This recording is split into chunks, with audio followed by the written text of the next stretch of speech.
Hello there, and welcome to What the Dog Podcast, where we talk about what your dog is doing, why they're doing it, and can we fix it. My name is Katie. I'm the owner of For Pete's Sake Dog Training and the trainer and sole employee, and I'm here to give pet parents a quick reasoning and explanation around their dog's behaviors and what tips and tricks I can give them to help them solve these issues. Today, we're going to talk about barking when the doorbell rings. And this goes along a little bit with last episode where we talked about barking out the windows. But I do have a lot of clients come to me that whether it's, the Amazon person, UPS, it's actually a guest coming over, whatever it may be, that whenever someone knocks or they hear a doorbell, or even if they hear a doorbell on TV, your dog goes crazy and they bark and they do what dogs do. So why are they doing it? And what can we do to help them? So long story short, like I said, I'm here to give you guys quick, short answers. The reason they're doing it is because it's routine and it is drilled into their head that when A happens, B is the case. And when A, the doorbell rings or somebody knocks, everyone's place is different. There is somebody there, whether that is the UPS guy person just dropping off a box and they can see him out the window, or it's a guest, someone coming over. So 100% of the time when the doorbell rings or when someone knocks, there is a person. And so their brain goes, doorbell, person. And whether that means they are overly excited because someone's here or they're nervous because someone's here, no matter the situation, that is ingrained in their brain that that's the routine that happens. And if there's anything I would do if I was getting a new dog to my household, puppies they probably don't know what a doorbell or knocking really means. Also, some older dogs may not, but even if you're rescuing an older dog, there's a chance that they've already made that connection. But when you first get a dog, I wish one thing people would do is train a routine for your dog around when the doorbell rings, what do I do, right? Because normally we just go, oh, the doorbell rang, and the dogs learn that routine from our body language and what we do. So I'm going to give you an example. That's not necessarily a doorbell, but it's the same concept. So my husband and I live in the country and we have a long driveway. So we put a sensor alarm on our driveway, plug it into our wall. It's in our kitchen. So if something triggers that sensor, it goes off. It's basically like a doorbell. However, this is something that was very new to when we moved into our house almost 2 years ago. Hasn't been quite 2 years. It's almost 2 years ago. When that alarm would go off, my husband and I would look at each other and our energy would kind of go up because we're like, oh, someone's here, right? Oh, who's that? Naturally, that's what everybody does when the doorbell rings or when this driveway alarm was going off. We would kind of increase our anxiety, or not necessarily anxiety, but our energy would increase because we're like, whoa, that came out of nowhere, right? Maybe you knew people are coming over. It doesn't matter. So we would stand up and we would go look out the front of the house. Our house is also weird that we don't have great visual access to the front of our house. So that's why we added this sensor there as well. So we would know if Amazon was coming or someone was coming down our driveway. So because of our body language and how we responded to the sensor going off, our dog was not barking at it. He is now, because we have taught him that something happens when he hears this noise, and that something is our energy goes up a little bit, right? So if I would have been the smart dog trainer that I am and realized that I probably should have been working on this with my dog, I should have, but I would have, every time that alarm went off, and this is what I'm doing now. So if anyone, I'm going to jump into the solution because honestly, it's just a routine. It's a high energy routine. That's why your dog is reacting. It's a high energy routine, and 100% of the time someone is actually there. Or like I said, they're dropping off a box and leaving. There's someone there or something. And you go to the door every time. So what I should have done with this driveway alarm is when it went off, I should not have been so alert. I should not have increased my energy. This is what I'm doing now is my husband and I will just kind of sit here calmly. If we're watching TV, we really don't move. And because honestly, we know if people are coming down our driveway, if they're supposed to be here or not. So anyway, we don't really move. And then I think about when my dog hears that sound, what would I rather have him do? Go lay on his bed, come check in with me, right? Go to his kennel, whatever it may be. I have to decide on one thing that I would rather have my dog do instead of sprinting around my house barking. And in that moment, I need to teach him to do that. However, don't take that too literally, because I need to actually teach this behavior. Let's say I'm teaching him to go to his bed when he hears that sound. I actually need to work on going to your bed outside of the overexcited moment of the driveway alarm going off. I need to work on the behavior I want him to do when it's not test time. I need to build up with homework and quizzes. I always talk about dog training as like taking an exam. In that high intense moment when I need this behavior from him, I cannot expect to have him perform this behavior spot on the first time or even the next couple times in that high intense moment. We need to practice it more. So I can practice generally throughout the day without the alarm going off, going to bed, go to bed, go to bed, go to bed, go to bed. And then when it does go off, I'm going to have him go to his bed. And because it's so intense, I'm probably not going to expect him to do as good of a job going to that bed right off the bat. It takes a lot of practice. And we're retraining his brain into a new habit. And as many of you know, new habits do not happen overnight. They take time. So when you're training for this, there's the two parts. There's the part I have to practice this behavior I want from him without the excitement of the doorbell ringing. And then I have to be committed to this behavior that I want from him when it actually does ring. And he's probably going to need more help.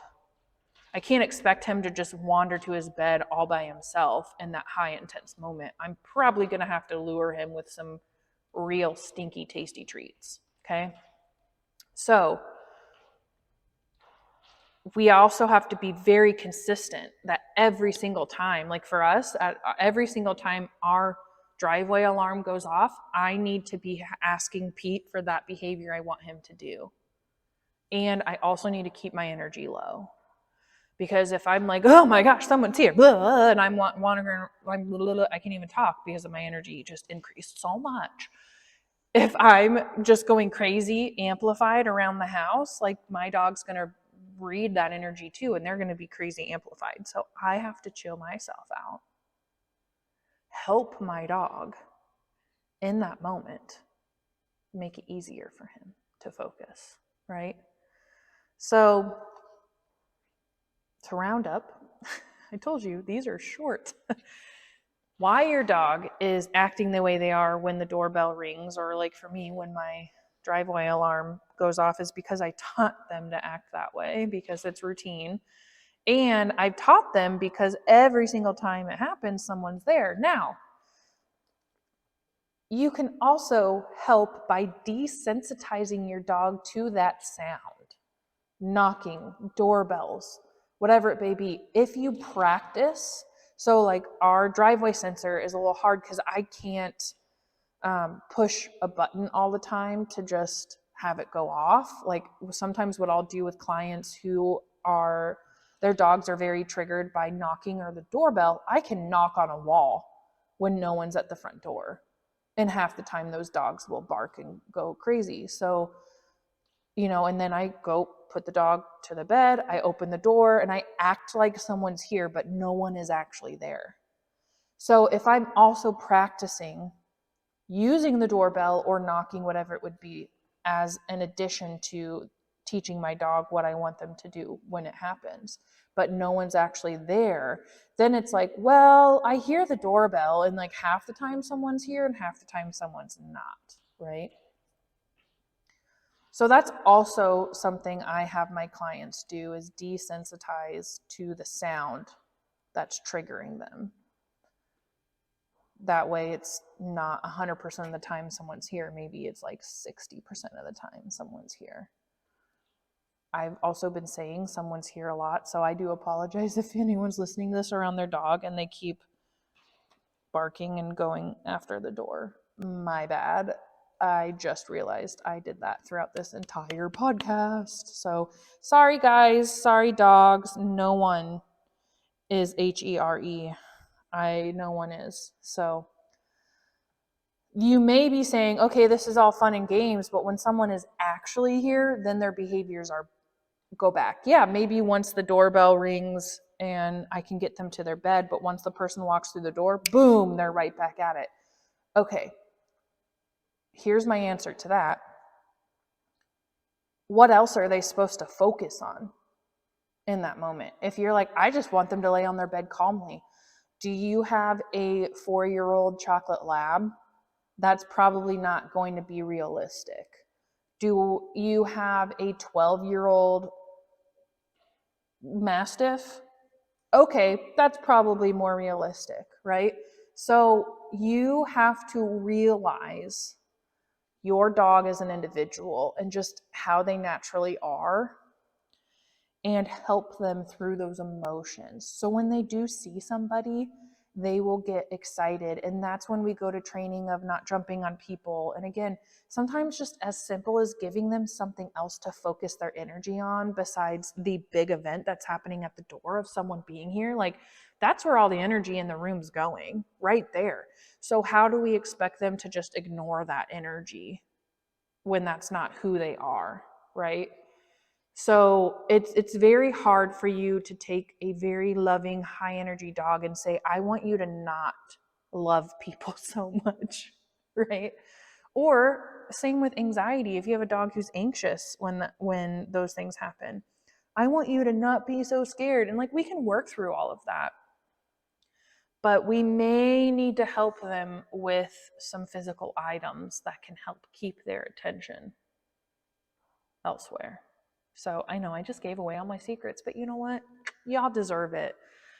And you're great listeners.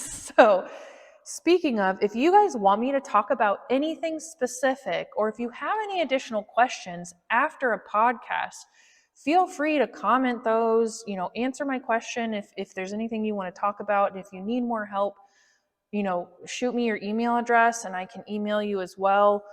Reach out to you. We can definitely work on things and talk things through. I do offer virtual sessions, but my private in-person sessions are in the Indianola, Des Moines, Iowa area. So if you're not from there, I apologize. I will not be able to come help you in person, but virtually, we can do private sessions virtually as well. In the meantime, make sure to check out my Facebook page. Follow me on Facebook. I do have a Patreon page. It's a membership where I go over 10-minute training sessions.